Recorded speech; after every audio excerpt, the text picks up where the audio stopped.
Local productions on QTV are made possible with support from viewers like you. Thank you.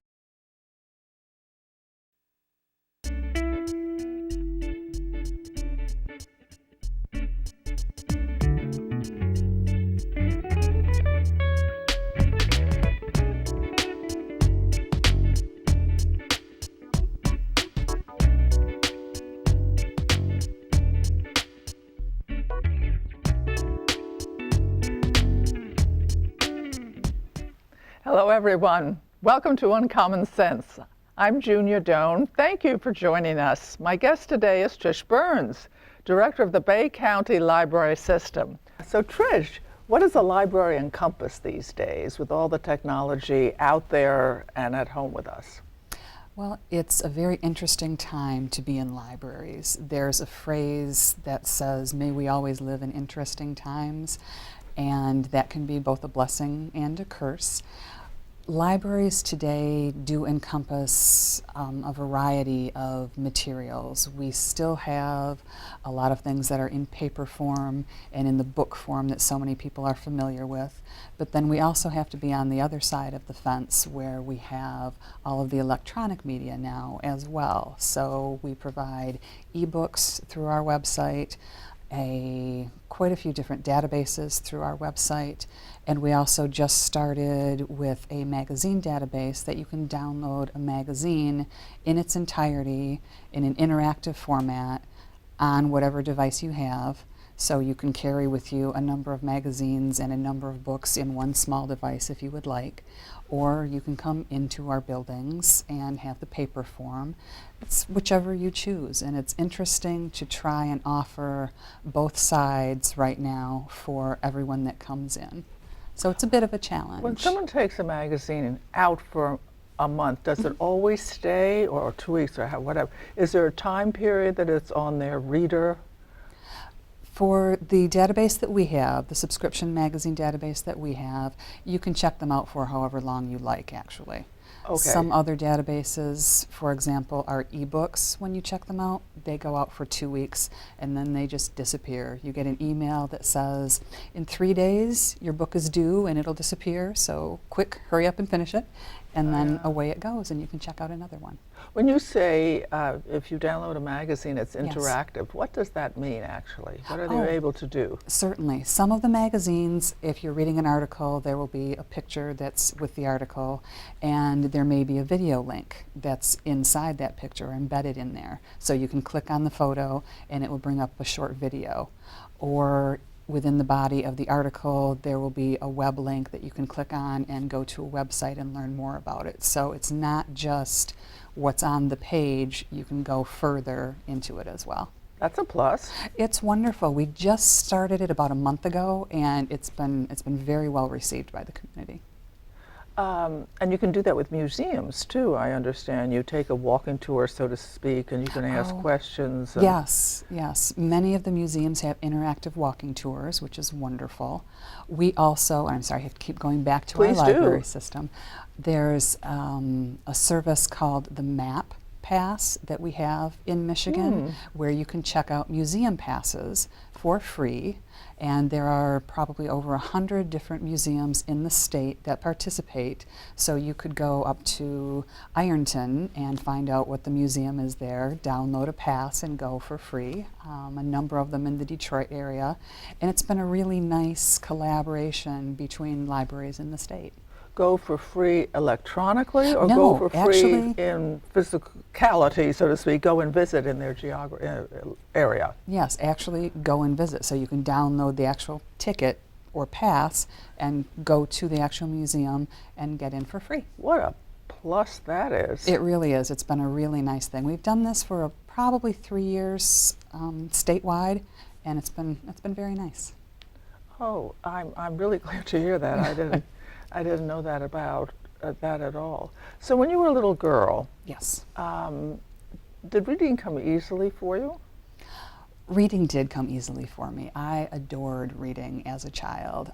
As an only child, well, it doesn't matter that I was an only child or not, but I received, when I was in second grade, two beautiful cloth-bound books. One was Aesop's Fables, and the other one was Myths of Greek Mythology. And they were way beyond what I should have been reading at the time. Right. But the words were fabulous, and the illustrations were fabulous, and the books themselves were just gorgeous. And I remember starting reading with those. I had those two books, and then I had Horton Hears a Who, which are two completely different ends of the spectrum. But Horton Hears a Who became one of my favorite books as a child, and I just adored reading. My mother started me on the James Herriot series of the veterinary stories, and that was wonderful. And at that time, Laura Ingalls Wilder, and that series was a big thing. So I ended up reading a lot of series when I was in elementary school, and just really, really enjoyed reading. Do you have a thought on whether you should read sort of children's book sort of aimed for a particular age bracket, or more complicated ones like you received as two gifts? Boy, that is a good question. I think part of that depends on the child and on the parent. Mm-hmm. We know more and more now about how the children's brains develop, mm-hmm. and what levels you should do in terms of repetitive reading and repetitive words, and what the learning capabilities are at each age. So I think it is important to go to your library and talk to your librarian about what would be appropriate for your child, but then not be afraid to go a little above that as well, especially if you're reading with your child or to your child. Mm-hmm. I think you can go up a little bit, and then that gives them a little idea of what else is yet to come. There's a specialty called children's librarians. What do they study that the rest don't? I think more and more in the past 5 to 10 years, as we're learning more about how the child develops, those are the classes that the children's librarians really are detailed on. So the children's librarian that used to be 40 years ago didn't necessarily study what the children's librarians do now, simply because we didn't have all of the information. Right. And our children's librarians in our libraries now, I am fascinated by what they know and what they learn, and how many books they have just right in the tops of their brains when a mother or a father or a child comes in and says, I would like a book on X, and they know right where to go, they know what to choose, what level it is, and why it's a wonderful piece of literature. So our children's librarians are amazing. That is amazing. I was sort of thinking of myself, my daughter, who is an adult at this point, sent me a text, everything's text, and with some emojis. She said, this is her new thing. So of course that prompted me. Mm-hmm. And so I downloaded one app, and then and so I've done it for a couple of days. And now I feel I'm done. I'm ready for the next new thing. And I think what I noticed about myself that electronic activities give me is a sense of speed up, experience, do it, find it, experience, learn it, do it, mm-hmm. next. And maybe I was just younger, but I remember things were a little more slow when I got introduced to something, really wanted to explore it. And you really wanted to research it. Yes. And you really wanted to do that deep dive into yes. it. And I think that is changing. It'll be interesting to see what we find with that 10 or 20 years down the road, with all of the children in the very instant gratification that they're looking for right now, and how that's going to impact the way they research, the way they read, and the way they learn. What kind of studies do you have to do nowadays to become a librarian? If you were going back to school now, what do you think they might cover? Now, I'm trying to think. I graduated library school in '92, so it was quite some time ago. And we did a lot of things that still had to do with paper. We wrote bibliographies, and we typed out library cards that would go in the card catalog. And a lot of things that we did were simply still paper, pen, that type of thing.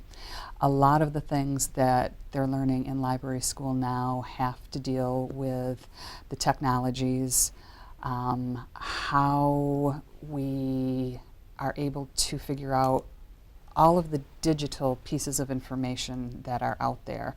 How do we manage that, and how do we let people find that? Because information on its own wants to be found, but we need to help people find it. And that has become very interesting, but very difficult. Back in the day, you had the books in order on a card, and it was pretty easy to find. You didn't have a database and a text and a phone and a video and this and this and this and this. So there are just a number of different ways information comes to us, and librarians have to find out how to order that, how to put it into perspective, and how to let it be found. Now, you're part of the Bay Aranac Library, so do I say it right? We are the Bay County Library System, so we are just the county of Bay. But it seems to me when I borrowed books through Midland, and they're not in the system, it's like Bay Aranac. Is there a wider group of the county libraries that join together? There is. And that's called the Valley Library Consortium. Okay. And we all have the same circulation system, so we all check out on the same database, basically. And Bay, Midland, Saginaw, Iosco Aranac, and about 23 other library systems in the Great Lakes Bay area all belong to this consortium. And we have reciprocal borrowing, so we can get books, materials from any of those libraries within just a day or two, depending on how close they are geographically. And then over and above the Great Lakes Bay area, there's something called MEL and MELCAT, and that is provided by the state of Michigan and the Library of Michigan, so you can also access books and materials throughout the entire state. So going back to new books now, in the olden days you had to put in a request and then maybe they'll buy it, maybe they won't. And then you had to get online to see when your turn would be. Exactly, and sometimes it was a very book. long line. Yes, and nowadays, what is the procedure for getting a book in the library? And because you can switch to electronic, are there lines anymore? That's a good point. You would think that since it is electronic, there may not be lines any longer. However, the way we get our ebooks, it's through a third-party vendor. So we have to go to them and actually check it out. And they have a one book, one checkout system. So even though it's an electronic book, only one person can have it at one time. So if I want to have 5 people have the book, I would actually have to purchase 5 electronic copies of the book, which seems a bit odd sometimes because it's not a physical thing, but that's how they work. Oh, I was just getting all excited that I could really. I know that you could just skip all the lines and there you go. Yeah. But in a way, the same sort of thing is true. We take a look at what the popular books are going to be coming out, buy a number of those so we can try and make sure that people don't have to wait in line as long as they used to. And we do have the different formats that are in both paper and ebook and large print or on CD. So there are a number of ways we can get the same title and get it into the hands of people more quickly now. Do you feel that the librarians have the same kind of relationship as in bygone days with their clientele, so to speak? Oh, what I mean by that is my librarian was always my best friend because intellectually it was someone who knew me, but also could suggest beyond. But I would imagine now when information is like a ride home, available all over, maybe that relationship isn't quite as intense uniformly. I think that may be true. I know that in our library system and the library systems that I've worked in prior, we still try and have that one-on-one relationship with patrons. I think the art of conversation and the art of finding out what somebody really wants is kind of being pushed by the wayside sometimes, and if we can help continue that and make it a good experience every time someone comes into our libraries. I think that's very important for both us and for the patrons that come in. It's wonderful to be able to come in and have someone recognize you and smile at you and say, "Oh, Junia, how did you like that last book? I have something else that I know you would love." And I think that's a very effective way to continue our services and make people continue to love their libraries. When you said you had to buy differently for Bay County than, say, another part of the state, may I ask you, would you care to answer, what do you look Sure. for Bay County as information that your area would like Right. up to date and available? Previously in our conversation, I had mentioned that perhaps we would purchase differently for our area than, let's say, Ann Arbor. Right. And what I was referring to is, for example, Ann Arbor is not primarily, but Ann Arbor has a very, very large university population. Right. And there are a lot of people that aren't necessarily from Ann Arbor that live in Ann Arbor. Different diversities, different ages, than maybe what we would have in Bay County, for example. We have a lot of families in Bay County. We have a lot of people that grew up in Bay County. We don't have a large influx of people that come in for school and then leave 8 months later. Yeah. So we would have different things that we would purchase for our community than perhaps another community would. So that's what I was referring to. Well, that's really wonderful. What do you do about theft? Oh, that's a good question. You would think that no one would dare steal from a library. However, it does happen. We do have all of our materials are, as we call, beeped. So just as it is in a retail store, there is an alarm of sorts on our materials. And if you walk out without checking it out, we'll give you a gentle reminder that perhaps you should come back in and we will check that item out for you. Periodically, we do have to get authorities involved if someone just really doesn't want to come back and check those items out. But thankfully, that's not the norm. It's the exception. Do you do anything along the lines of returning this magazine or book, makes it possible to expand somebody else's world because they have it to borrow? Oh, mm-hmm. Or some way that puts it into people's mind that they're part of a bigger circle of patrons of the library and therefore leaving it in good shape. Right. And for a lot of people, It's generous. A lot of people, I think the nudge that way is enough, because for the most part, a majority of people are good. They forget that they have it out, or it got lost underneath the seat of their car, or their child took it over to their friend's house and didn't bring it back, or whatnot. So a majority of people, it is just a couple of notices or a text or an email or something that says, this book is out, it's overdue, please return, and we're pretty gentle about it. And a majority of them come back that way. Do you find that our library hours should change because people are working differently or whatever? Should they open earlier or stay open later or whatever? Is that in any way a topic of interest or not? It tends to be a topic of interest, especially when you're trying to figure out how to staff with dwindling resources. And most of the libraries in the state and or in the country are finding that. Their resources are dwindling. Many of us are tax supported, and if you don't have the tax base any longer, the library doesn't receive as much money, and we're trying to provide the same sort of services with less funds.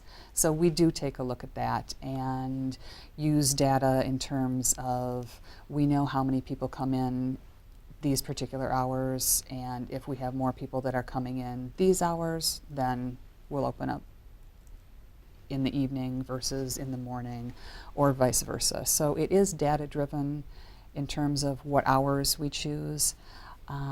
One of the other good things, though, is a lot of things are available on our website at this point, which is available 24/7. So we can be in our PJs and we can check out an ebook if we would like.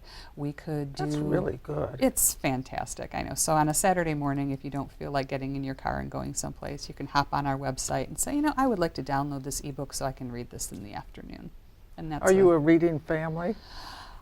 You know, I wish I could say we were. I read a lot, and when my son, I have a 14-year-old son, and when he was younger, we read every night before bed until he decided that, you know, Mom, I'm getting a little too old for this, and it broke my heart. Yeah, it just right. broke my heart. And my husband reads more magazine-type articles. Not a lot of books, but technical magazines and that sort of thing. So I would love to say that we were reading family, but we aren't. We read different things. What I are the guess. satisfactions out of being a librarian? Oh gosh, I love being a librarian. Every day is different. There is some question that comes up every day that you think, oh my goodness, you know, how did I not know this, or how come it took 20 years for someone to ask me this question? And the satisfaction of having someone come in with a question and with a query, and you are able to answer that intellectual question and that curiosity, and then they are happy because they've learned something, and you are happy because you've been able to share that with them, and both of your lives have been broadened at that point. You know, they talk a lot about being introverted or leaning introvert or leaning extrovert. For a librarian on the front lines, so it's with Yes. the public, what kind of a personality do you think does best? I think that's changed over the past several decades as well as librarianship has changed. When I'm looking for someone to hire, I'm looking for someone who has the social skills and the curiosity and the need to help. We can teach a lot of the technical parts of it, but the actual, I love people, I love to help people, and the social part of it, I think that really has to be something that's already there. In them. Perhaps in them. So we look for that more now than we do the technical, because we can teach the technical part. We can't always teach being friendly and happy. So. They talk about the society is getting more rude. How difficult it is to find people when they, I don't know how many jobs you have, but when an opening occurs, how difficult is it to find someone with those social and caring skills? That's a very good question. I don't think we've necessarily had trouble finding those skills. I think sometimes we have trouble finding people that might be around the area that are willing to come to the area, that don't know Bay City well. Because if we don't find somebody in our area, then obviously we have to try and recruit and bring people in. And selling ourselves and selling our area can sometimes be difficult because we're not very well known necessarily. What sells? So, what sells? I think the fact that Bay County has a lot to do. We have a lot going for us. We have the waterfront. We have a number of cultural organizations that provide wonderful experiences. And it's kind of one of those, you don't appreciate what's in your backyard types of things, because we do. I mean, we have a great area that we live in, and just sharing it with people from outside the area, that's what sells, I think. Yeah, it's the the problem of a smaller area is how do you get yourself known to people you'd like to invite in for work or what have you that aren't familiar with it. So do you see yourself having to take advanced training to stay ahead of the technology in order to even hire well or perform well? I mean, that's a question I ask myself now that I'm finished with emojis. I'm looking for the next thing I can learn and do, and that's about 20 seconds of that. No, I'm joking, but you know, that's a few weeks of that. And Right. but I'm doing a personal satisfaction. Yeah. Sure. And I think lifelong learning is a huge part of being a good librarian. I tend to go to a couple of conferences a year to do exactly that. And I also find myself doing a number of webinars, which technologically is fantastic because you don't need to travel any longer. The library community as a whole is very good about sharing what works and what they've done well, and being able to have a cohort that you can share those informational pieces with and understand where people are going and what it's become easier and easier to do because you don't have to go someplace necessarily to get that. To do it. Mm-hmm. Thank you. So, what I like about this is, I really do love this program, but what I liked about what Trish had to say was how early on in her life, thanks to her parents, primarily her mother, and she, when she became a mother with her son, introduced the world of ideas and literature and adventure and interest to their children through the reading of books.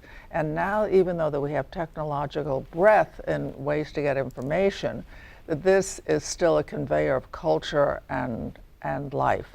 And I like that she was very sensitive about who she was going to hire. And that is to say, people who get along, who showed an interest and got satisfaction of helping.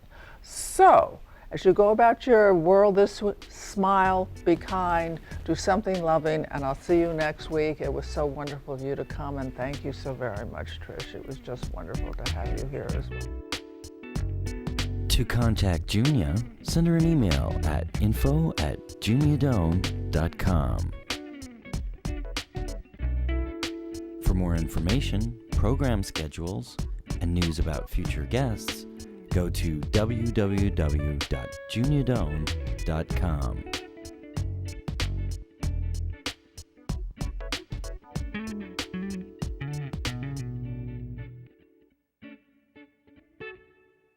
Thanks for joining us. See you next time for Uncommon Sense with Junia Doan.